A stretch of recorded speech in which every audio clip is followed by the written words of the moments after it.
امام علی علیہ السلام نے فرمایا،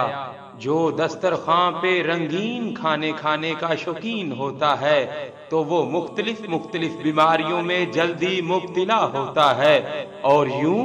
وہ اپنے ہاتھوں سے ہی اپنی زندگی کو کم کر بیٹھتا ہے۔ امام علی علیہ السلام نے فرمایا، اے لوگو، اگر اللہ کے قریب ہونا چاہتے ہو تو اللہ کی مخلوق کے لیے اپنا دل نرم رکھو۔ امام علی علیہ السلام نے فرمایا، جو انسان اپنی غلطیوں پہ غور و فکر کرتا ہے وہ دوسروں کے عیبوں کی طرف نگاہ نہیں کرتا،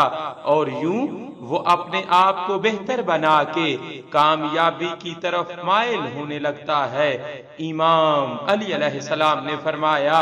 جس نے اپنی سوچ کو بہتر بنایا تو کامیابی اس کی طرف مائل ہوتی ہے، اور جس نے اپنی زبان کو بہتر بنایا تو لوگوں کے دل اس کی طرف مائل ہو جاتے ہیں۔ امام علی علیہ السلام نے فرمایا، اے لوگو، جب بھی اپنے گھر میں داخل ہوا کرو تو سلام کیا کرو، کیونکہ اس سے شیطان بھاگ جاتا ہے اور گھر میں امن و برکت قائم ہوتی ہے۔